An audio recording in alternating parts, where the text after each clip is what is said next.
के नाम पर मराठी और गैर मराठी के बीच का विवाद बढ़ता जा रहा है। मनसे के कार्यकर्ताओं का गैर मराठियों को धमकाने, मारने, पीटने की घटनाएं बढ़ती जा रही हैं। मराठी न बोलने वालों से बेरहमी से मारपीट की ही जा रही है। अब मराठी में साइन बोर्ड न लिखने वालों को भी धमकाया जा रहा है। मनसे के कार्यकर्ता अब गुजराती होटलों और रेस्टोरेंट पर गुजराती में लिखे साइन बोर्ड को जबरन हटा रहे हैं या तोड़ रहे हैं और उनकी जगह मराठी में साइन बोर्ड और मेन्यू कार्ड लिखने की चेतावनी दे दी गई है। तो क्या महाराष्ट्र में मराठी ना बोलने वालों, मराठी ना लिखने वालों पर मनसे इसी तरह से टारगेट करेगी? भाषा के नाम पर मनसे मराठी गैर मराठी को बांटने की राजनीति क्या यूं ही बेरोक टोक करती रहेगी?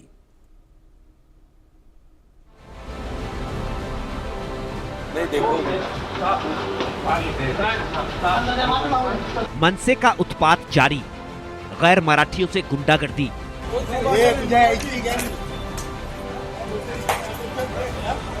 उत्तर भारतीयों से मारपीट, अब गुजराती होटल निशाना। गैर मराठियों का अपमान, मराठी में लिखने का फरमान।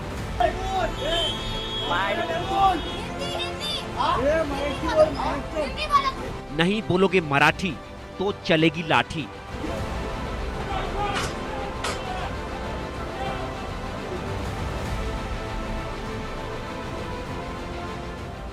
मराठी के नाम पर, बंटवारे के काम पर।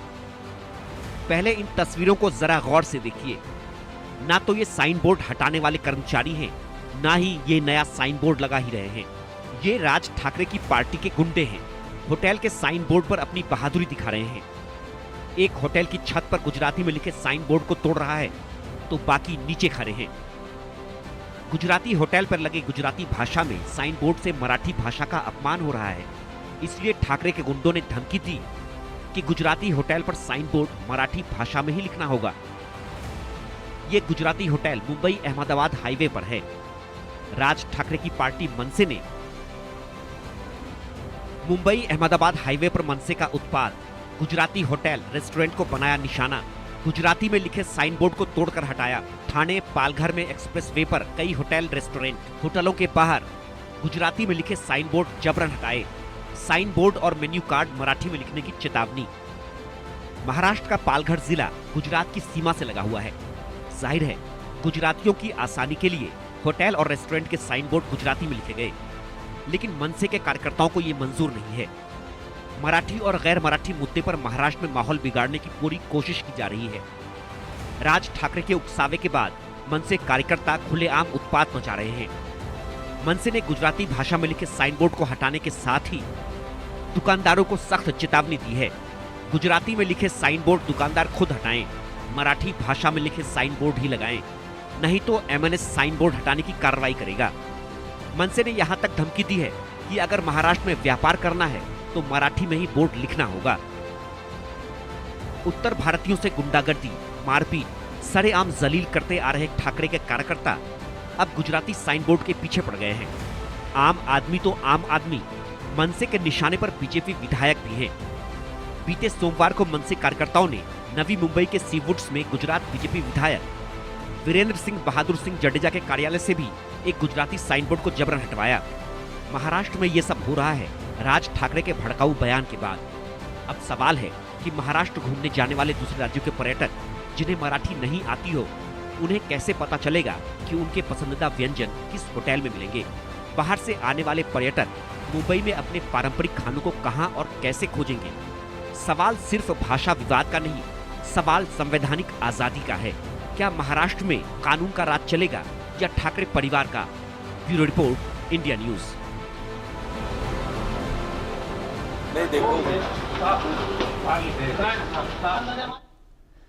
ये बड़ी अजीब स्थिति पैदा हो गई है। पहले सब कुछ हिंदी को लागू करने के नाम पर हुआ, जीआर सामने आया, लेकिन सरकार ने जीआर एन वक्त पर वापस ले लिया।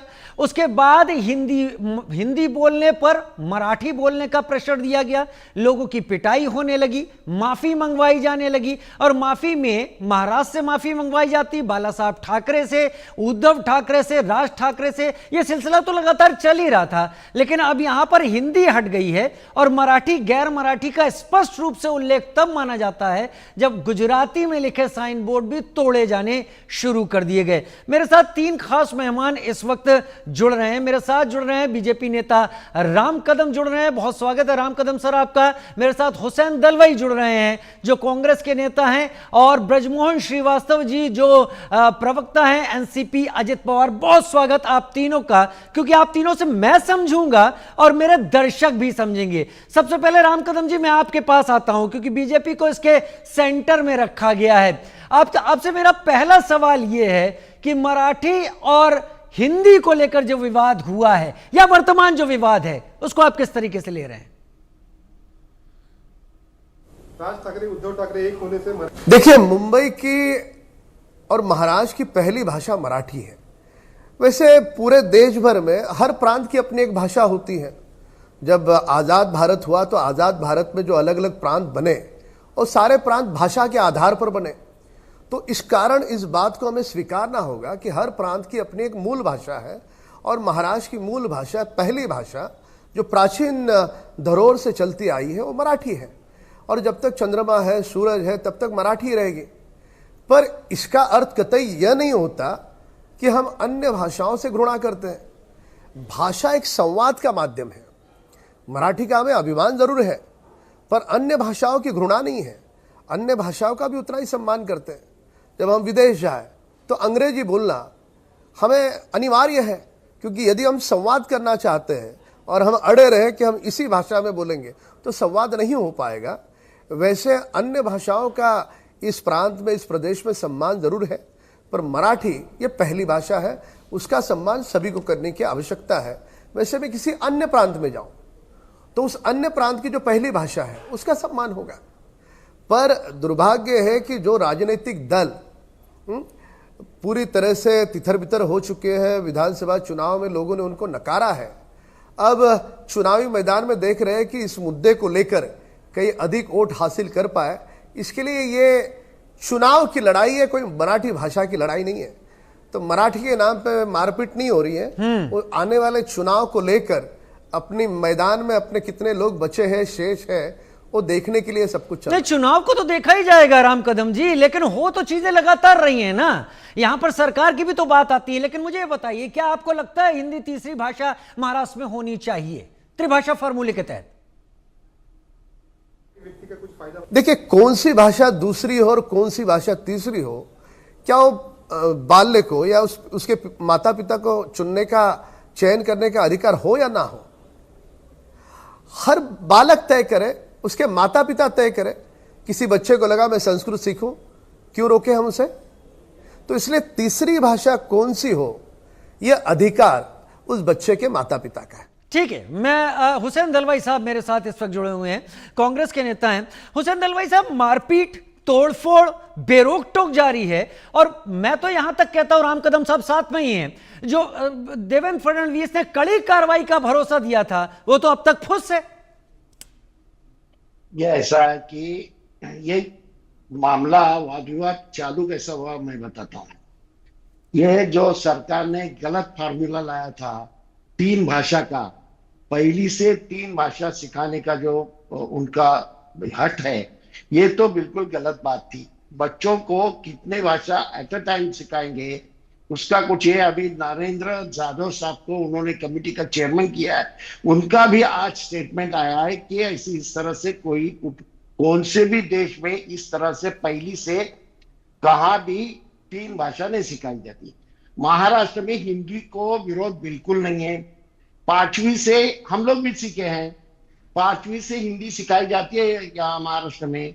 तो पहली से सिखाने का ये जो ये है फरमान निकाला गया है, वो कैसे लेकर क्यों निकाला गया है? जानबूझ के लोगों में दरार पैदा करना, ये इसका मकसद है, ऐसा मैं समझता हूँ। दूसरी बात ऐसी है दूसरी बात ऐसी है कि इसके बारे में मेरे ख्याल से दुबे ने जी ने जिस ढंग से बात की वो बिल्कुल गलत थी बात।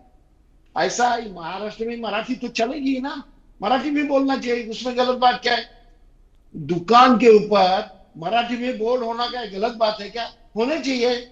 आप गुजराती बोर्ड लिखेंगे, अंग्रेजी लिखेंगे तो कैसा चलेगा? मराठी चाहिए। नहीं एक मिनट हुसैन दलवाई साहब, हुसैन दलवाई साहब, अभी तो सारी बात थी हिंदी को लागू करने के ऊपर, वो जीआर वापस हो गया, मुद्दा खत्म हो गया। अभी ये नेम प्लेट अगर गुजराती में है उसको तोड़ के क्या हासिल होगा, क्या मिलेगा? आप मुझे समझा दीजिए।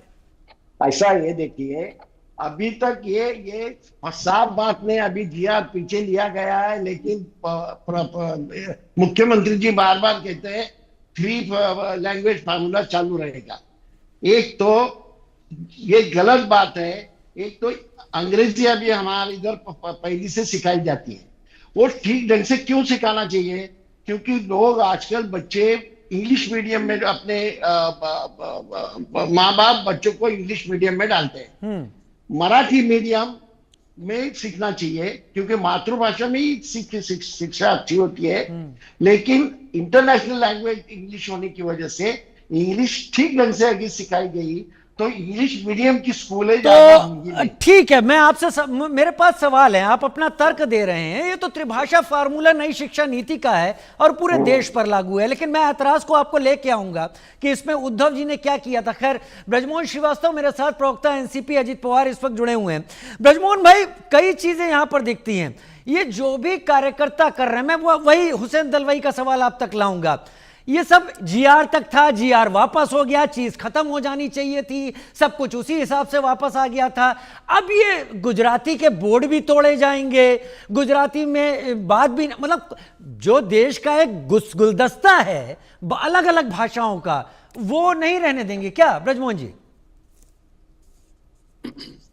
मनोज जी, बात यह है, अभी मैंने आदरणीय राम कदम साहब को भी सुना, आदरणीय दलवी साहब को भी सुना, ये दोनों महाराष्ट्र के हैं, कितनी अच्छी हिंदी बोल रहे हैं जी। लेकिन कभी इनके ऊपर तो ये दबाव नहीं आया कि आपको हिंदी सीखना पड़ेगी। मातृभाषा मराठी होने के उपरांत भी इन्होंने उसको एडॉप्ट किया। तो हम इसी प्रकार की प्रवृत्ति को समर्थन देना चाहिए हम सब लोगों को मिलके, कि एक जो प्रदेश की मातृभाषा है जिससे हर एक को आसानी होती है बातचीत करना, सहजता होती है, एक कम पढ़ा लिखा व्यक्ति भी उस भाषा में बात कर सकता है। तो यदि उसके साथ वो दूसरी भाषा स्वतः सीख जाता है तो उसमें किसी को एतराज नहीं है। लेकिन जिस प्रकार का वातावरण यहाँ पर महाराष्ट्र में बनाया जा रहा है, मैं सोचता हूँ कि वो एक बहुत ही निंदनीय है। और उस पर बहुत ही स्पष्ट रूप से हमारी सरकार ने भी, हमारी तीनों जो राजनीतिक दल हैं, हम तीनों लोगों ने भी इस बात को बहुत स्पष्ट रूप से कहा है कि मराठी का जो सम्मान है, मराठी की जो उपयोगिता है, उसको किसी भी कीमत पर कम नहीं आंका जा सकता। वो हम सब लोगों की अपनी जरूरत है और उसको हम लोग सब दिल से स्वीकार करते हैं।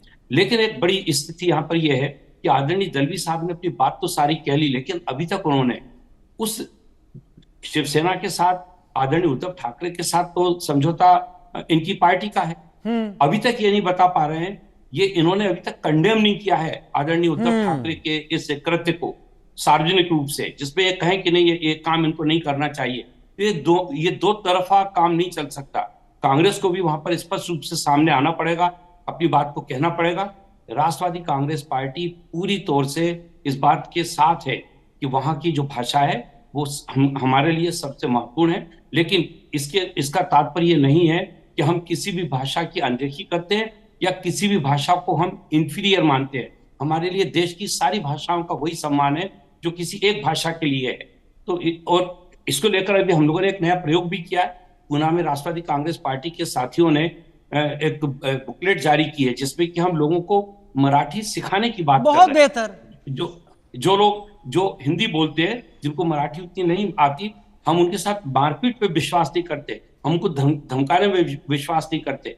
हम उनको चाहते हैं कि वो सीखे, क्योंकि इस भाषा का भी अपना एक मिठास है, इस भाषा में भी बहुत अच्छा, इस भाषा का इतिहास है, इसमें बहुत अच्छा साहित्य है। ब्रजमोहन आप जी, इसको सीखिए। ब्रजमोहन जी, डर इस बात का है कि मराठी के सम्मान के साथ अगर यही स्थिति पंजाब में पैदा हो जाए, मान लीजिए यही स्थिति आप तमिलनाडु में जो विरोध हो रहा है वहां भी मारपीट नहीं है, कर्नाटक में हो गई या फिर केरल में हो गई या असम में हो गई, हमारी भाषा में नहीं बोलेंगे तो पीटना शुरू कर दिया है। पर प्रांतियों में जो डर फैला है वो अब तक नहीं था, और कांग्रेस से शायद जवाब इसलिए नहीं मांगा जा रहा है कि कांग्रेस अघाड़ी के साथ है। कांग्रेस सबसे पुरानी पार्टी, शायद इसलिए भी कांग्रेस का रुख यहां मांगा जा रहा है। मेरे साथ मेरे सहयोगी इस वक्त जुड़े हुए हैं, मुंबई से जुड़े हुए हैं, लोगों के साथ जुड़े हुए हैं। मैं चाहूंगा शायद आप लोगों से बात करें और हमारे माननीय जो हमारे साथ पैनलिस्ट जुड़े हैं इन्हें भी पता चले कि महाराष्ट्र में लोग क्या सोच रहे हैं इस भाषा विवाद के बीच पैदा हो रही स्थिति पर। शाहिद जी, राजीव, इस वक्त मैं मुंबई के मदनपुरा इलाके में मौजूद हूं। मैं कुछ सेकंड में मैं इस इलाके की जो है बारे में बता दूं। गैर मराठी और उत्तर भारतीयों में बड़ी तादाद में यहाँ लोग रहते हैं। छोटे से लेकर बड़े कारोबार यहाँ किए जाते हैं और यहाँ के लोगों से मैं बातचीत करूंगा। क्या कहना चाहेंगे कि भाषा के नाम पे जो जोर जबरदस्ती की जा रही है, हर 2 दिन पे महाराष्ट्र के अलग अलग हिस्सों में ये सुनाई देता है, क्या कहना चाहेंगे आप इस पर? मारने से कोई मसला हल होता है क्या? आप प्यार से बोलो ना, प्यार से तो जानवर भी 8-15 दिन में अपना हो जाता है। और अगर चलना है तो राहुल गांधी के नक्शे कदम पर चलो, जो कभी हिंसा की बात ही नहीं करता है। आप तो जहां खड़े हो तो वहां पे बस हिंदू मुस्लिम करते हो। और नारायण रायन अगर मझगांव में रहता है तो मदनपुर और मोहम्मद रोड आ जावे ना, कहां दूर है उनके लिए। लेकिन ये जो जबरन रास्ता इस्तेमाल किया जा रहा है कि नहीं बोलोगे तो मारेंगे, ये तो एडुकेटेड और अनएडुकेटेड पीपल का फर्क पड़ता है। जो पढ़ा लिखा रहेगा ना तो ये केस में जरूर बिल्कुल नहीं आएगा, और जो नहीं पढ़ा लिखा है, इसका रोजगार नहीं होगा, वो लाइन में घुस जाएगा। भाई चलो कुछ तो रोटी पानी निकलेगी, चाय पानी निकल जाएगा, या कुछ ना कुछ मिलता होगा लोग वहां पे। आप क्या कहना चाहेंगे कि भाषा के नाम पे अभी कल वसई इलाके में जो है गुजराती में साइन बोर्ड भी जो है मनसे के गुंडों के जरिए उतारा गया, जबरन तोड़ फोड़ की गई, क्या कहना चाहेंगे आप? देखिए, इससे पहले भी हम लोगों ने मराठी भाषा को लेकर बातचीत की थी। ये जो सारी चीज़ें हैं, साइन बोर्ड उतारना, किसी को मारना, किसी को पकड़ना, ये दादागिरी है, तानाशाही है, ये चलने वाले नहीं है। मैं मनसे के लोग हो या कोई भी पार्टी के लोग हो, मैं यही बोलना चाहूँगा कि जो सारी चीज़ें आप कर रहे हो ये अच्छी बातें नहीं और ये ज़्यादा दिन चलने वाली नहीं है। आप लोग देखते हो, अकेले में किसी इंसान को सुनसान इलाके में एक दुकान पे जाते हो, 20-25 लोग जाते हो, गुंडागर्दी करते हो, लोगों को मारते हो, लोगों का गिरेबान पकड़ते हो, चलने वाली चीज़ें नहीं है।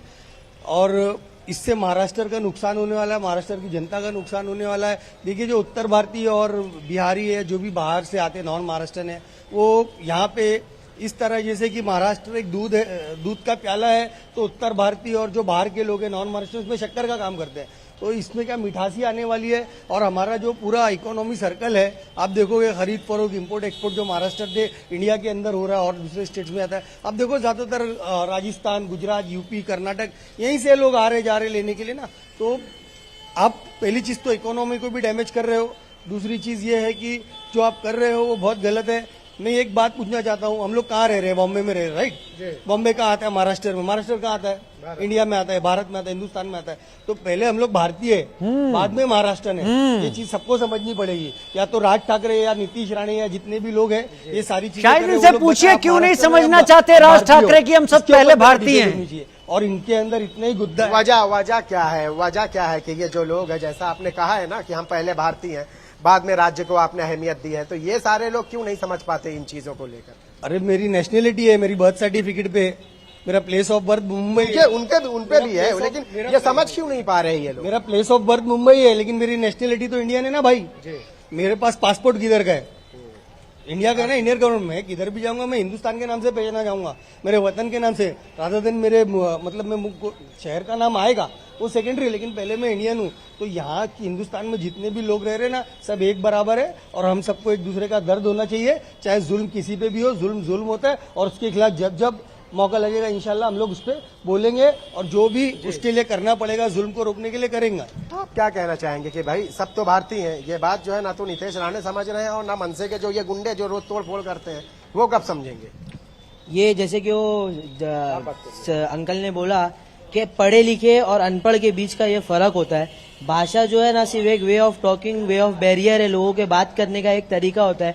चाहे लोग कोई सी भी भाषा में बात कर सकते हैं, हिंदी में भी बात करें, मराठी, उर्दू, हिंदुस्तान में हर बोला जाता है हर 100 किलोमीटर के बाद भाषा बदल जाती है। हमारा देश गंगा जमुनी तहजीब पर चलने वाला देश है, इसमें भाषा कोई बैरियर नहीं होनी चाहिए। तो हमारे देश की खूबसूरती है कि हमारे पास इतनी सारी भाषाएं, इतने सारे लोग हैं, अलग अलग जगह से, अलग अलग लैंग्वेज से, अलग अलग तरीके के लोग आते हैं, अलग अलग धर्म के, अलग अलग जाति के। यही तो हमारे देश की खूबसूरती है, जिसको ऐसे नेता लोग इस खूबसूरती को खराब करने की कोशिश करें। इस खूबसूरती को बस लोगों का मुद्दा जो है वो एक मुद्दे से दूसरे मुद्दे पे डाइवर्ट हो जाए। ये हमारे जैसे यूथ अब बहुत अच्छे से समझने लगे। पुराने जमाने की पॉलिटिक्स है कि लोगों को उनका जो रियल मुद्दा है, टैक्स इश्यूज है, रोड इश्यूज है। अभी बारिश हो रही है, 1 घंटा अगर और बारिश होगी ना हमारे मोहल्ले में, साउथ मुंबई इंडिया का सबसे डेवलप इलाका माना जाता है, आधा घंटा बारिश होगी भर जाएगा पूरा, यहाँ तक पानी आ जाएगा। उस पे कोई बात नहीं करता, उस पे बात नहीं करता, बुनियादी मसाइल पे कोई बात नहीं करता। मसाइल पे बात नहीं करता। आपको क्या लगता है कि बुनियादी मसाइल दरकिनार रहे और भाषा का मुद्दा पहले रहे तो वो बुनियादी मसाइल पे कोई बात ही नहीं करेगा?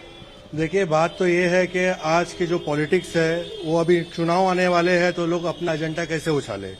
जो मनसे के कार्यकर्ता है, चाहे वो गुंडे, हमारी नजर में तो आतंकवादी भी है। जो कश्मीर में हुआ था किस बेस पे हुआ था कि भाई मुसलमान समझ के छोड़ दिया गया, हिंदू समझ के मारा गया। आज यहाँ पे क्या हो रहा है, भाई तुमको मराठी नहीं आती है तो भाई इसको मारो, क्या हो रहा है? तो वो भी हमारी नजर में आतंकवादी होंगे। फिर जिस तरह आप ये सोच रहे हो कि भाई मराठी बोलना जरूरी है, हम भी बोलते हैं हाँ ठीक है जरूरी, लेकिन उससे मोहब्बत से पेश करो ना। जबरदस्ती गुंडागर्दी करने से फिर इसमें हमारे कानून का क्या लेना देना। बाबा साहब अम्बेडकर का जो कानून है वो क्या है कि भाई सबको एक बराबर देखो तुम। इसमें जो बड़े बड़े हमारे नेता है, जो भी बड़े लेवल पे बैठे हुए हैं, उस पर वो क्या एक्शन ले रहे हैं? सब ऐसे कोई भी मार के चला जाएगा, उसके ऊपर कोई एक्शन होता नहीं है। सब में पहला ये विवाद उठा था, शायद देवेंद्र फडणवीस ने कहा था कड़ी कार्रवाई होगी, सही बात बोल रहे हैं, उसके ऊपर से नहीं हुई, किसी के पास एक्शन नहीं हुआ। क्या हुआ? बोले भाई माफी ना, सरकार ने भी तो कहा था ना कि इस पर कड़ी कार्रवाई होगी। कार्रवाई होंगी, लेकिन अभी आज हम बोल रहे हैं जिला थमने का नाम नहीं ले रहे हैं। अभी एक महाराष्ट्र की दुकान है, वो सिर्फ ये बोलेगा कि नहीं भाई सिर्फ तू महाराष्ट्र है तो मैं तेरे से धंधा करूंगा और किसी से खरीदूंगा नहीं, खरीद फरोख्त नहीं करूंगा। ऐसा कहीं पे हो सकता है? नहीं। उनका धंधा कैसे चलेगा? सब जब एक साथ रहेंगे, तुमको इतना ही है तो आज इतने सालों के बाद आजादी की लड़ाई में जब हम लड़े थे तो उसमें क्या था? ऐसा था कि नहीं तुमको मराठी आती तो तुम लड़ो, तुमको उर्दू आती है तो तुम लड़ो। नहीं, सब एक साथ मिलके थे ना। तुम हर टाइम पे नीतीश राणे जी से भी मैं यही सवाल करना चाहूंगा कि जिस तरह आपने हर चीज मुसलमानों के ऊपर थोपते हो कि भाई नहीं मुसलमान के पास जाओ, मदरसे में सिखाओ, आप अपनी मराठी स्कूल में अरबी सिखाओगे क्या?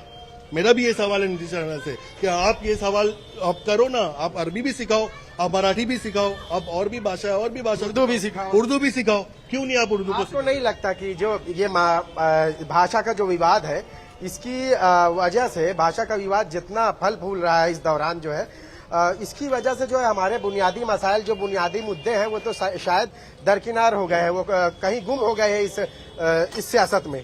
जी बेशक हो गए हैं। देखिए, आप देखोगे मसाइल तो बहुत सारी है। अभी आप यहीं देख लो, इतनी गंदगी है। मुंबई महानगर पालिका जो रिचेस्ट इन इंडिया है, आई थिंक एशिया के अंदर ही टॉप 10 के अंदर आती रिचेस्ट कॉर्पोरेशन है। इतना फंड है इनके पास। आपको मैंने बोला है पहले भी इसी चैनल के ऊपर कि अगर आपको भाषा प्रमोट करनी है तो आप उसके लिए बालवाड़ी जैसा आपने प्रमोट किया है बच्चों को पढ़ाने के लिए, वैसे ही आप Marathi learning centre type, Marathi learning centre है। आपने अपने फंड को किस तरीके से बर्बाद किया है? आपने डेवलपमेंट के नाम पे सेल्फी पॉइंट बना के दे दिया, लव भाई कल्ला ना। यहाँ ये कितने 1000 करोड़ का फंड है। आप देखो ये सब लैंप लगा दिए इन्होंने, कहीं तितली लगा दी, कहीं परिंदा लगा दिया, कहीं फिश लगा दी। ये सब जो डेकोरेटिव आइटम थे कितने महंगे थे, आप देखो, मालूम करो। अभी आप चले जाओ मझगांव के ऊपर, फोकट की लाइटें लगी हुई है, वो बोले सोलार से चलती है, एक भी नहीं चलती है। ये सारा पैसा गपन करते हैं। अरे इन सारे पैसों को सही से इस्तेमाल करो और इसमें से थोड़ा पैसा निकाल के आप मराठी लर्निंग सेंटर बनाओ ताकि हमारे बच्चों का फायदा हो। मैं ये मतलब हम मुंबई में रह रहे हैं, मराठी जरूरी चीज है। ऐसा भी मराठी हमारी लाइफ लाइन नहीं, लेकिन बहुत जरूरी चीज है। जी बिल्कुल, मतलब उसकी भी अहमियत को नजरअंदाज नहीं कर सकते। मराठी की आड़ में दूसरे दीगर मुद्दों को ढकाने छुपाने का काम है। अभी मैं आपको बताता हूँ, राज ठाकरे साहब तो मेरे को लगता है बीजेपी की सुपारी लेके आए हैं। जो जैसे कि बताया कश्मीर में जो मामला चल रहा था, हालात हुआ है, उसके ऊपर पूरा फोकस था पूरे हिंदुस्तान का। ठीक है, आज पूरे हिंदुस्तान का फोकस क्या हो गया? भाषा की वजह से डाइवर्ट कर दिया गया। भाषा की वजह से डाइवर्ट कर दिया गया। तो राज ठाकरे साहब जो है ये सुपारी मास्टर है। आप इनका इतिहास देख लो, इन्होंने सुपारी दी है। ऐसा मेरा मानना है कि इनको मुद्दा दिया गया है भाई, और आगे जाके देखना ये सब कैसा है ना भाई, अदबू का भाई बदबू, ये सब एक ही थाली के चट्टे बट्टे, सब नूरा कुश्ती कर रहे आपस में, सब भी एक होने वाले। राजीव, तो सुना यहाँ के लोगों की बातचीतें, और जो यहाँ के जो लोकल जो उसमें जो डायलॉग आपने सुने हैं ना कि नूरा कुश्ती और ये सारी चीजें, ये मुंबई शायद बहुत बेहतरीन लोगों के साथ आप इस वक्त जुड़े हुए हैं। वो है इन सभी के पास अपने ख्यालात हैं, इन सभी के पास अपनी सोच है। काश कि ये सोच नेताओं के पास भी होती। बहुत बेहतर तरीके से उन्होंने बात रखी। आप सभी का बहुत शुक्रिया। मेरे साथ जुड़े शायद आपके साथ तमाम लोग, लेकिन मेरे साथ मेरा पैनल भी लगातार जुड़ा हुआ है। राम कदम साहब इस वक्त बीजेपी से मेरे साथ जुड़े हुए हैं। राम कदम साहब, त्रिभाषा फार्मूले की बात होती है कि एक विदेशी भाषा जो अंग्रेजी हो गई, एक स्थानीय भाषा जो राज्य की भाषा होगी, क्योंकि भारत में जो विभाजन हुआ है राज्यों का, वो भाषा के आधार पर ही हुआ था, और एक भाषा राष्ट्रभाषा हो गई। एक मुद्दा ऐसा भी आ रहा है कि उत्तर प्रदेश में मराठी भाषा सिखानी चाहिए, या मराठी हो या कोई और भाषा। आप क्या कहेंगे?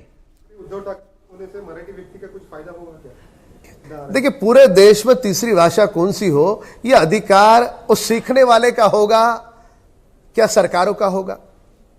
जो सीखना चाहता है उसका मूलभूत अधिकार है, फंडामेंटल राइट्स है। संविधान के तहत वो क्या चुने क्या न चुने, वह चयन करने का अधिकार उस पर है, और उसके अधिकार पर हमने कहीं पर भी थोप नहीं लगानी चाहिए। ठीक है, इस अधिकार पर हम नहीं रोक लगा सकते, लेकिन अब राज ठाकरे पर ही आ जाते हैं।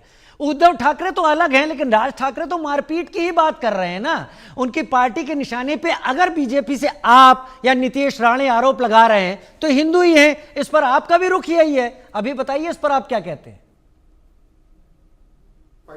देखिए, महाराष्ट्र में जो दो दल है जो मराठी के नाम पे इकट्ठे आने का प्रयास कर रहे हैं, पर दुर्भाग्य यह है कि हिंदुत्व की वाणी बोल रहे हैं, और जिन्हें पीटा जा रहा है वो हिंदू भाई है। ठीक है, क्या मतलब है इसमें?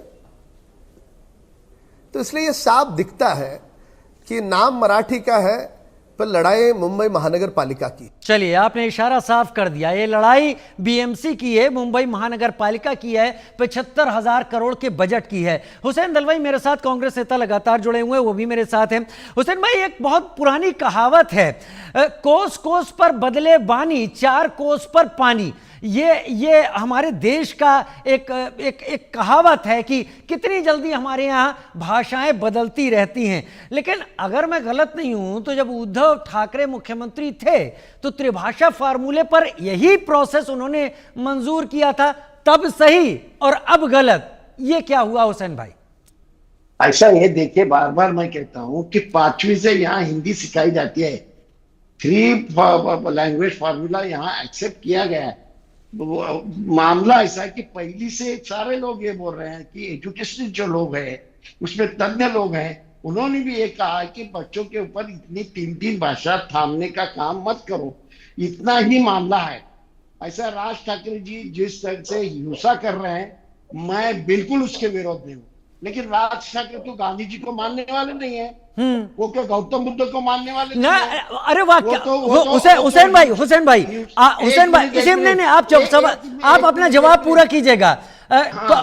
उद्धव ठाकरे कांग्रेस के साथ हैं, उद्धव ठाकरे के साथ एमएनएस है। आपको इस बात का डर लगता है, आपके जो बड़े नेता हैं, कि एमएनएस की इन हरकतों का जो छींटे हैं वो आपके ऊपर भी पड़ सकते हैं? अब आप अपना जवाब पूरा कीजिए। बिल्कुल, हमारी कांग्रेस की पूरी लाइन है कि 5वीं से हिंदी है वो रहनी चाहिए, और लोगों को मारपीट करना बिल्कुल गलत बात है।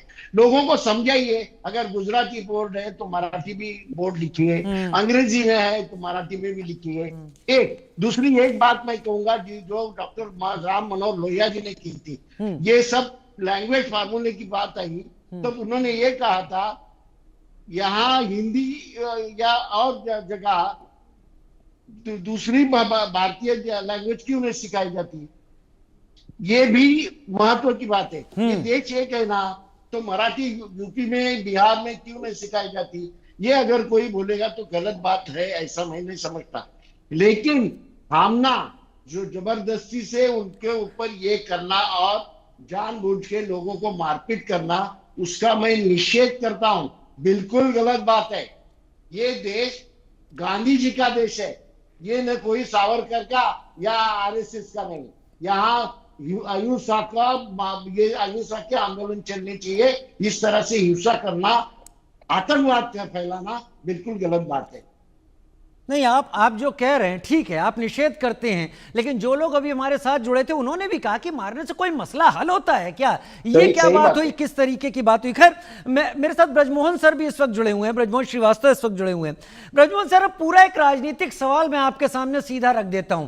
मैं जो अभी राम कदम साहब की बात सुन पा रहा था, ये बीएमसी चुनाव को लेकर ये सारी रस्साकशी हो रही है और बीएमसी चुनाव की जहां आहट खत्म होगी सब खत्म हो जाएगा। क्या आपको भी ऐसा लगता है कि ये जो सब कुछ किया गया, जीआर वापस हो जाने से मुद्दा खत्म हो जाना चाहिए था, लेकिन नॉन मराठी वोट बढ़ जाएगा और मराठी वोट हमारे खेमे में आ जाएगा? क्या मराठी वोट को हासिल करने की ये जोर आजमाइश है? मनोज भाई, देखिए, अभी आपके जो स्थानीय पत्रकार हैं उन्होंने जितने लोगों से बातचीत की उससे यही तो प्रतिध्वनि निकली है जो आदरणीय राम कदम साहब ने कहा। बिल्कुल निश्चित रूप से ये सारा मसला सिर्फ और सिर्फ चुनाव को ध्यान में रख के किया जा रहा है, लेकिन हमारी सरकार भी वहां पे इस मामले में पूरी तौर से दृढ़ संकल्पित है कि किसी को भी कानून अपने हाथ में नहीं लेने देंगे। जो कानून का उल्लंघन कर रहे हैं उनके खिलाफ कार्रवाई भी हो रही है। ये बात जरूर है कि कुछ जगह इस ढंग की घटनाएं घटी हैं, लेकिन उसके बाद उनके खिलाफ कार्रवाई भी हुई है। और इसका वहां का मतदाता, आप अभी अपन मतदाता, एक आम आदमी तो वोटर है ना, वो कितना परिपक्वता के साथ इस बात को कह रहा था। सारे मुद्दे उनके सामने। दोनों भाइयों ने इसकी घोषणा भी एक साथ की है कि हम एक साथ इसलिए आ रहे हैं जिससे कि हम स्थानीय निकाय के चुनाव में अपनी उपस्थिति दर्ज करा सके। लेकिन महाराष्ट्र की जनता ने आज से 8 महीने पहले ही इस बात को स्पष्ट कर दिया है कि वहां की जनता पूरी तौर से हमारी महायुति की सरकार के साथ है। और जितना व्यापक बहुमत आदरणीय नरेंद्र मोदी जी के, आदरणीय देवेंद्र फडणवीस साहब को, आदरणीय अजीत पवार और एकनाथ शिंदे साहब को मिला है, वो अपने आप में इतना बड़ा बहुमत है कि उससे वहां पे विपक्ष की पार्टियां पूरी तौर से अपने आप को हतोत्साहित महसूस कर रही हैं। और यही कारण है इस ढंग की घटनाएं हो रही हैं। तो मुझे नहीं लगता कि इनके इस ढंग के कृत्यों से जो मतदाता है वो किसी ढंग से भ्रम में आ जाएगा। मतलब ब्रजमोहन सर, आप जो कह रहे हैं उससे मैं और मेरे दर्शक ये समझें कि 2024 में जब अघाड़ी ने 48 में से 30 लोकसभा सीटें जीती थी, खासदार की बात कर रहा हूं मैं, और 5 महीने बाद महायुति ने सरकार विधानसभा में अपने नाम कर ली, ये उस गैप को भरने की कोशिश की चलते ये ऐन चुनाव के पहले सब किया गया। क्या आप ये कहना चाहते हैं? नहीं, मैं ये कहना चाहता हूं कि जो व्यापक जन समर्थन विधानसभा में महाराष्ट्र के मतदाताओं ने महायुति की सरकार को जो दिया, हमारे गठबंधन को जो दिया था, वो लगातार जारी है। उसमें किसी प्रकार की कोई कमी इसलिए नहीं आ रही कि हमारी सरकार उन सारे वायदों को पूरा कर रही है जिनके लिए उनको मत दिया गया था।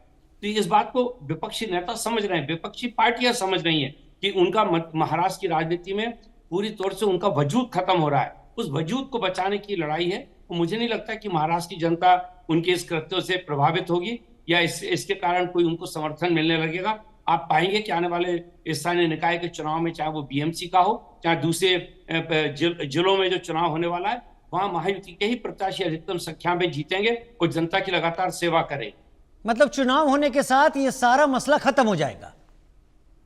निश्चित रूप से है, हो इसीलिए रहा है। और इसको इन्होंने तो स्पष्ट रूप से कहा, जब एक बार जब इन्होंने ये तय किया था कि जो त्रिभाषा का जो आदेश निकला है सरकार का, उसको जब आदरणीय देवेंद्र फडणवीस साहब ने वापस ले लिया, तो उसके बाद इनको प्रदर्शन करना ही नहीं चाहिए था। लेकिन प्रदर्शन करने के पीछे मूल मकसद क्या था? आदरणीय राम कदम साहब ने बिल्कुल स्पष्ट रूप से कहा इस बात को, और जनता कह रही है। मतलब खाली हम जो राजनीति करने वाले लोग हैं वो नहीं कह रहे, आम आदमी इस बात को महसूस कर रहा है और आम आदमी खुल के इस बात को कह रहा है। तो ये तो स्पष्ट है। नहीं, आप और राम कदम जी इस बात को स्पष्ट तरीके से सामने रख लें। हुसैन दलवाई जी का अपना यहाँ पर वर्जन है और वर्जन उनका दर्शकों तक जा रहा है। तय दर्शक करें कि कौन अपने वर्जन, अपनी बात रखने में सही और खरा है। लेकिन राम कदम जी, राज ठाकरे और उद्धव ठाकरे एक हुए, सबने वेलकम किया, दो भाई एक हो रहे हैं। लेकिन मेरा सवाल यह है कि क्या मराठी मानुष जिसकी बात होती है, मराठी मानुष को कोई फायदा होता हुआ आपको दिख रहा है? पहली बात तो एक होंगे ऐसा दूर दूर तक लगता नहीं है। और रहा सवाल मराठी आदमी के प्रति उन्होंने किया क्या है, एक मराठी आदमी दिखाया कि जिनका उन्होंने भला किया है। गोरेगांव में पत्राचाल में जब बिल्डर वहां पे काम कर रहा था, तो बिल्डर के पक्ष में मराठी आदमी को भगाने का काम किसने किया? इन्हीं के नेताओं ने किया। तो इसलिए केवल चुनाव आए तो मराठी, और बाद में महानगर पालिका के कॉन्ट्रैक्ट देने हैं तो मराठी छोड़ करके सारे, ये इनकी नीति है। यानी केवल मराठी आदमी ने झंडे हाथ में लेकर के जिंदाबाद के नारे देने हैं और बाद में 5 साल घर में चुपचाप बैठना है। इस प्रकार से मराठी आदमी के हितों की रक्षा नहीं हो सकती। मराठी भाषा को पहली बार इतिहास में अभिजात भाषा का दर्जा देने का नेक काम आदरणीय फडणवीस सरकार और आदरणीय प्रधानमंत्री नरेंद्र मोदी जी के नेतृत्व में हुआ है। इसके पूर्व की सरकारें इसे कर नहीं पाई। चलिए, कर नहीं पाई, ये आपने एक अलग पॉइंट यहां जोड़ा। लेकिन ऐसा कहा जाता है, ऐसे आरोप लगाए जाते हैं कि आप मुस्लिम बहुल इलाकों में चले जाएं, वो लोग मराठी बोलने से परहेज करते हैं। ऐसा नहीं कि बोलते नहीं हैं, लेकिन उनके बारे में कभी राज ठाकरे कुछ बोलते दिखाई नहीं पड़ते। ये आरोप आपका भी है, आपकी पार्टी के लोगों का भी है। नहीं, मैं ऐसा भाषा को किसी धर्म के साथ नहीं जोड़ूंगा। अभी हमारे कोंकण प्रांत के, महाराष्ट्र के मुस्लिम भाई हैं, घर में मराठी ही बोलते हैं। अब जो महाराष्ट्र की भूमि छोड़ करके अन्य प्रांतों के जो लोग हैं वो मराठी जानते हैं, पर उनको जिस भाषा में उनका अधिक रुचि है, जिस भाषा में उनका अधिक कंफर्ट है, उस भाषा में बोलते हैं। हमें आपत्ति उस बात की कतई नहीं है। मुंबई और महाराष्ट्र की पहली भाषा मराठी है, उसका सम्मान हो, इतना ही यह विषय है। हुसैन दलवाई मेरे साथ इस वक्त जुड़े हुए हैं। हुसैन सर, जब पॉपुलैरिटी पाने का ये तरीका, मुझसे ज्यादा राजनीति महाराष्ट्र की आप लोगों ने देखी और समझी है, आप तीनों ही मेहमानों ने मुझसे कहीं ज्यादा उसको समझा है। तो मैंने जितना पढ़ा, जो मैंने देखा जाना, इससे पहले उत्तर भारतीयों को लेकर राजनीति होती रही, अब भाषा को लेकर दिख रही है। लेकिन जब पॉपुलैरिटी पाने का ये तरीका पहले भी MNS, महाराष्ट्र नवनिर्माण सेना को नुकसान पहुंचा चुका है, तो फिर इसी रास्ते पर आने का मतलब और मकसद, हुसैन भाई, आपको क्या लगता है?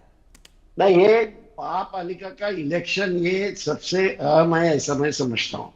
इस तरह का विवाद करना बिल्कुल गलत बात है। लोगों को समझाना चाहिए, हाथ जोड़ के बताना चाहिए। लेकिन उसमें दुबे जी ने ये तेल डालने का जो काम किया ना, वो भी गलत है। ध्यान में उसकी चर्चा नहीं आप करते। नहीं, निष्कांत बोलिए, निष्कांत दुबे के बारे में। आप ही ये बोले कि मुसलमानों ने कहा भी मराठी को विरोध नहीं किया। उत्तर भारतीय का मुसलमान जो यहाँ आता है, जो सब्जी बेचने का काम करता है, मेहनत करता है, वो मराठी आप उनके साथ बोलेंगे तो हिंदी, उर्दू बोलो, हिंदी बोलो, इस तरह की बात बिल्कुल नहीं करेगा। वो समझ लेता है। अभी ये जानबूझ के, एक तो मैं बोलूंगा, महाराष्ट्र में आज जो मेहनत कश लोग काम करने वाले हैं, वो उत्तर भारतीय हैं, वो बिहार के हैं, वो झारखंड के हैं, ऐसे सारे इलाके के लोग हैं। इसलिए सब यहाँ काम होता है। ये सही, बिल्कुल मेहनत का काम, कष्ट का काम जो है वो करने वाले कौन लोग हैं और उनको क्या मिलता है, यहाँ उनका क्या है। यहाँ उनके जो नेता जो लोग हैं, जो बड़े अहम रखते हैं, खुद को बहुत बड़े नेता बन गए हैं और लोगों को एक्सप्लॉइट करने का काम करते हैं, उनका ये सवाल है कि गरीब जो यहाँ आया हुआ है, मेहनत करता है, वो नहीं। ड्राइवर कौन है? देखिए, मेरे 2 ड्राइवर उत्तर भारतीय हैं, कोई मुझे तकरार नहीं। मैं उनसे मराठी बोलता हूँ, वो भी हमारे साथ मराठी बोलते हैं, कोई सवाल ही नहीं। ये सवाल जानबूझ के तैयार किया गया है। और ये सवाल क्यों तैयार किया गया है, मैं राम साहब से ये बात पूछूंगा कि क्यों यहाँ जमीनें हड़प की जा रही है बड़े बड़े लोगों के लिए। यहाँ सारी बातें 1-2 लोगों को दी जाती है। यहाँ गुर्बत बढ़ती जा रही है, यहाँ बेकारी बढ़ती जा रही है, यहाँ महंगाई बढ़ती जा रही है, यहाँ स्कूलें बंद हो गई हैं। अरे काय की मराठी और काय का ये स्कूलें, गरीबों को शिक्षा नहीं मिल रही है, इसके ऊपर कोई नहीं बोलता। गरीब बच्चों की हालात इतनी खराब हो गई है कि गांव की स्कूलें बंद की गई हैं। और इसके बारे में हमने चर्चा करनी चाहिए, हम करते नहीं। हम यहाँ जो लूटने वाले लोग हैं उनका ठीक ढंग से चलना चाहिए, इसलिए आपस में गरीबों का विवाद करते हैं। आप भी जो बात कह रहे हैं अभी दलवाई साहब, अगर आपने हमारे रिपोर्टर के साथ जो लोग मदनपुरा से जुड़े थे, वो भी यही बात कह रहे थे कि सही बात भाषा है। के पीछे पड़े हुए हैं। अभी आधा घंटे बारिश हो जाए तो यहां पर घुटने तक पानी आ जाएगा, है ना? सही बात है। आप हुसैन भाई आप वही बात कह रहे हैं, तो लोग भी वही कह रहे हैं। फिर भी अगर ये भाषा के पीछे एमएनएस पड़ी है तो मुझे लगता है सबसे ज्यादा नुकसान कांग्रेस को दिख रहा है, क्योंकि कांग्रेस ऐसा कुछ करती नहीं है, और ये जो साथ में है अगर ये कर रहे हैं तो कांग्रेस के ऊपर छींटे पड़ने लाजमी है। मैंने कांग्रेस की भूमिका यह है कि यहाँ मराठी चलेगी, 5वीं से मराठी होनी चाहिए, पहली से मराठी जरूरत नहीं है, और लोगों को मारपीट करना बिल्कुल गलत है। हम उसका पूरे कांग्रेस पार्टी ने कभी भी उसका समर्थन नहीं किया, उसका विरोध किया है। ठीक है, आपने कभी समर्थन नहीं किया, हमेशा आपने उसका विरोध किया है। कम से कम ब्रजमोहन जी अब वो निषेध की बात लगातार कह रहे हैं, लेकिन ब्रजमोहन जी ये जो राज ठाकरे के कार्यकर्ता यहां पर हैं, जो बयान तो बहुत सारे हैं, मैं किस बयान की बात करूं। मैंने ऑटो वाले को रोते हुए माफी मांगते देखा है, मैंने नासिक में पिटते हुए देखा है, मैंने घाटकोपर की महिला को हाथ जोड़ते हुए माफी मांगते हुए देखा है, और किसी को पिटते हुए देखा है। सारी चीजें हम लोग देख रहे हैं, ये वीडियो आ रहे हैं, और कहा गया था कि वीडियो मत बनाओ। लेकिन राज ठाकरे जो कार्यकर्ता हैं, क्या ये भारतीय राजनीति का आपको लगता है पुराना रूप है जो ये कर रहे हैं, या फिर महाराष्ट्र में वोटर को ऐसे प्रभावित किया जा सकता है, मन से ऐसा सोचती है?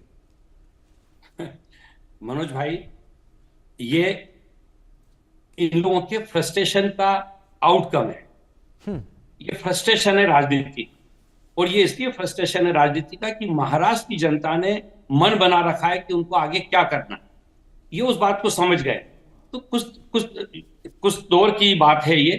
मुझे नहीं लगता कि ये लंबा चल पाएगा, और सरकार भी इस मामले में कटिबद्ध है। सरकार इस मामले में पूरी तौर से कठोर निर्णय भी लेगी, और मैं नहीं समझता कि वहां पर किसी को असुरक्षा का भाव आना चाहिए।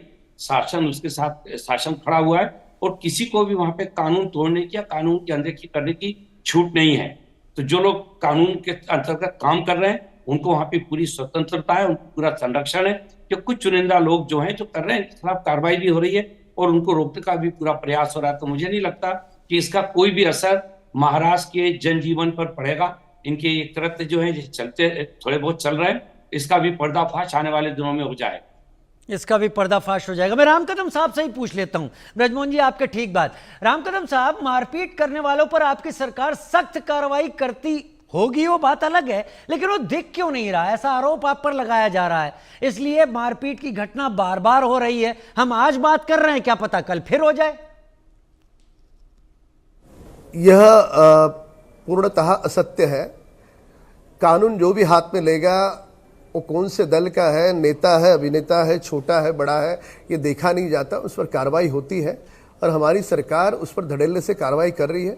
किसी को भी हम बख्श नहीं रहे। ठीक है, बख्शेंगे नहीं। मैं एक बार आपसे भी इस प्रॉमिस को सुन लेता हूं, इस वायदे को सुन लेता हूं। मुझे बड़ा डर लगेगा कि कल ये फिर तस्वीर आ जाएगी तो क्या सवाल सामने रखूंगा। लेकिन हुसैन दल भाई, आखिर महाराष्ट्र के मुद्दे और क्या क्या हैं जो इस मुद्दे को इतना, वो कहते हैं ना कई बार कोई एक बड़ी तस्वीर सामने रख दी जाती है किसी तस्वीर को छुपाने के लिए, वो कौन सी तस्वीर है जिसे छुपाया जा रहा है इस झगड़े में? और क्या आपको लगता है इसमें मनसे और बीजेपी आपस में मिले हुए हैं? बिल्कुल बिल्कुल।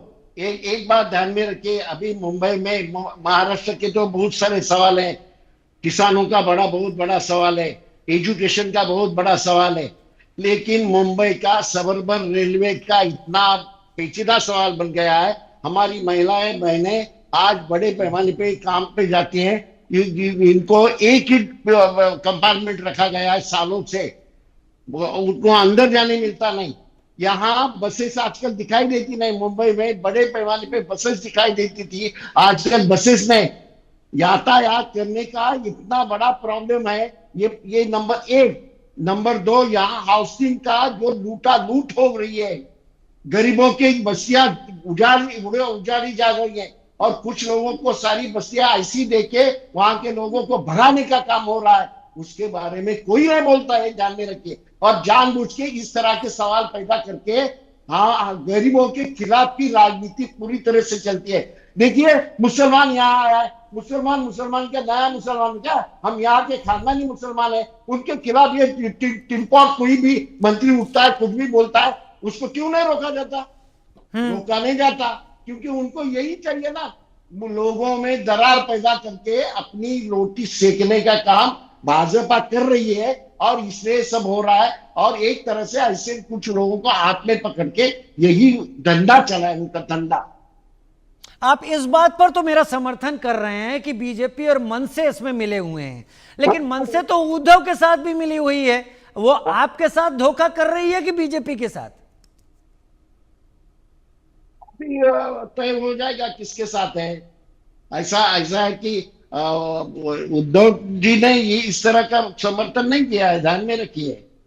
मारपीट करो ऐसा कभी नहीं बोला है। मराठी चलनी चाहिए महाराष्ट्र में, यहां तक हम भी, हमारा भी कहना है।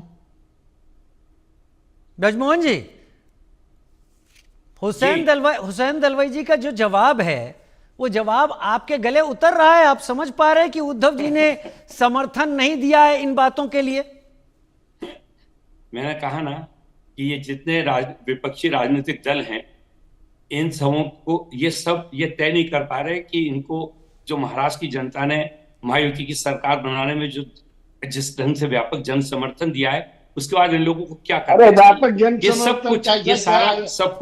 ये सब कुछ अनिर्णय की स्थिति इसीलिए बनी है कि तय नहीं कर पा रहे कि इनको आगे की राजनीति करनी कैसे। महाराष्ट्र की जनता ने इन लोगों को राजनीति में पूरी तौर से हाशिए पे फेंक दिया है। महाराष्ट्र ये खास कारण है। अरे राम कदम जी भी मुस्कुरा रहे हैं इस वक्त। फर्जी इलेक्शन। राम कदम जी भी इसलिए मुस्कुरा रहे हैं, हकीकत है ये। विपक्ष के नेताओं को ये समझ ही में नहीं आ रहा कि अब महाराष्ट्र में राजनीति करने के लिए वो किस मुद्दे पे बात कर रहे हैं। पब्लिक इन लोगों की ना तो सुनने को तैयार है, ना इनको समर्थन देने को तैयार है। इनकी एनसीपी अभी तक कहाँ थी? सत्ता के लिए वहां गए। बताइए ब्रजमोहन जी, अजीत दादा पवार क्या कर रहे थे बताइए? हुसैन जी पूछ रहे हैं। ये मैंने कहा ना, ये सब फ्रस्ट्रेटेड लोगों की भाषा है। जनता की सेवा करने के लिए अगर हम लोग मिलकर काम करना चाहते हैं तो इनका प्रश्न होता है कि कहाँ गए? अरे आप जनता आपसे कह रही है, जनता आपसे कह रही है कि आपका इतना विशाल तंत्र था, इतनी बड़ी पार्टी थी, ये इतनी सिमट क्यों गई? इसका जवाब दीजिए पहले आप। क्या कारण है कि आप लोगों को घरों पे बैठा दिया गया? जनता इसका जवाब मांगती है, इसका जवाब आप दे नहीं पाते। तो मूल मुद्दा यही आ गया है कि महाराष्ट्र में जिस प्रकार का एक राजनीतिक वातावरण बना है, जितना सकारात्मक राजनीतिक वातावरण बना है, जिस तरह से वहां पर महायुति की सरकार के हमारे नुमाइंदे जिस तरह से काम कर रहे हैं, उसके कारण वहां पे दीगर राजनीतिक दलों को अपने अस्तित्व का खतरा पैदा हो गया है। और यही कारण है उस फ्रस्ट्रेशन के तहत कुछ भी ऐसी वो इस ढंग का काम कर रहे हैं जो उनको समझ में नहीं आ रहा कि इसका परिणाम क्या होगा। उसी का ये पूरा परिणाम है। हुसैन भाई, क्या आप सहमत हैं? अरे भाई, इलेक्शन कमीशन को हाथ में सहमत होंगे इस बात से इलेक्शन किया गया, उसकी ये अभी ये कुर्सी पे बैठे हैं और कुर्सी के लालच में कहाँ जाते हैं, ऐसा है। मैं अजीत पवार साहब को ये पूछना चाहता हूं, क्या आरएसएस को आप समर्थन करते हैं? बताइए। यहाँ जो मुसलमानों के खिलाफ जो राजनीति हो रही है उसके बारे में आपका क्या कहना है? हर दिन लोगों के बुलडोजर से दुकानें लूटी जा रही हैं, उसका क्या आपका कहना है? ये सारी बातें हैं। और जिस ढंग से ये कुछ लोगों को हाथ में सारी पूंजी देने का काम हो रहा है, सारा महाराष्ट्र बेचने का काम हो रहा है, उसके बारे में आपका क्या कहना है? बताइए। ये जो सवाल है महाराष्ट्र के सब लोगों का सवाल जो है, तो यहाँ की स्कूलें क्यों बंद कर रहे हैं? यहाँ लोगों को, गरीब बच्चों को सीखने के लिए जो सुविधा थी वो क्यों बंद कर रहे हैं? ये सारे सवाल है। आप बड़ी लोगों ने आपको किया, ये सही बात है, आपको लोगों ने बिल्कुल नहीं दिया है। आपने रिक किया इलेक्शन और रिक करके ये अभी सत्ता जी, अब तो आपने रिक किया इलेक्शन। देखिए कि इन सारी बातों का जवाब 2024 में विधानसभा के चुनाव में जनता इन लोगों को दे चुकी है। अब बाकी की जो इनके प्रश्न है उसका जवाब अब से 4 साल बाद जब चुनाव होगा तब भी दे दिया जाएगा। इसका जवाब तो इन लोगों को मिल चुका है। यही तो मैं कह रहा हूं कि इस फ्रस्ट्रेशन के कारण जो जवाब जनता ने लोगों को दिया है, इन्हीं प्रश्नों के ऊपर तो चुनाव हुआ था। ये जितनी बातें कह रहे हैं तो उसका परिणाम सामने है। महायुति की सरकार भारी बहुमत से बनी है और हम लोग मिलजुल के सारी पूरी सरकार को बहुत अच्छे ढंग से जनता की सेवा में पूरी तौर से सरकार काम कर रही है।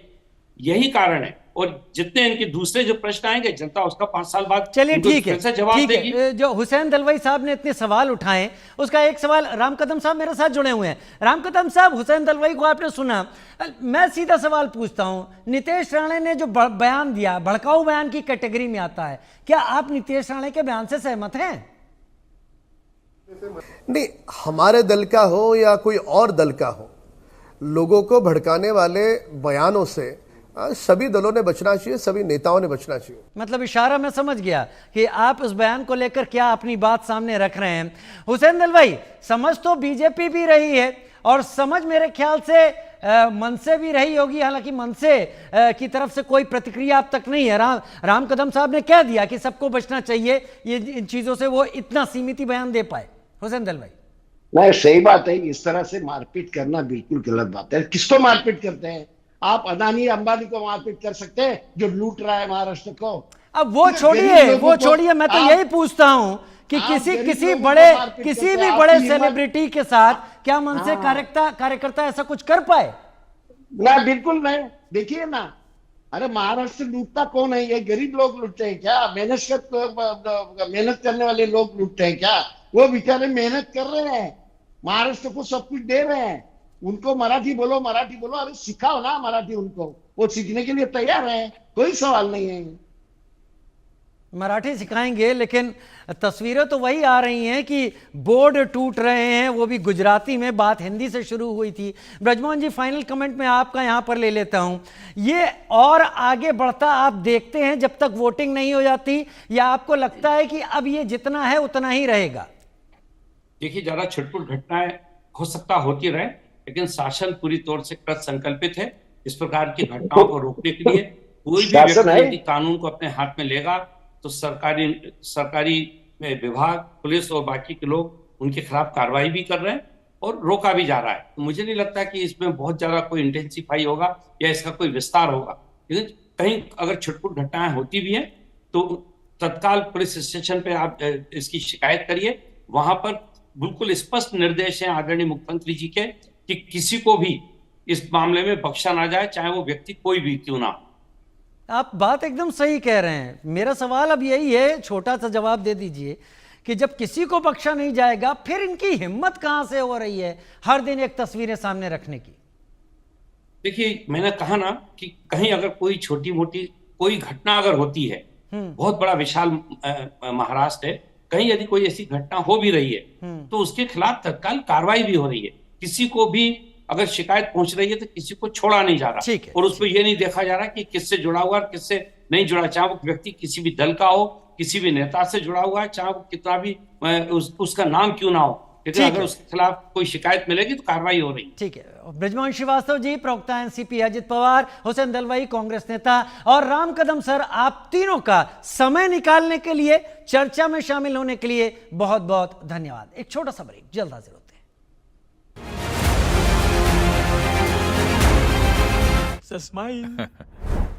ना गलत समझ रहे हैं।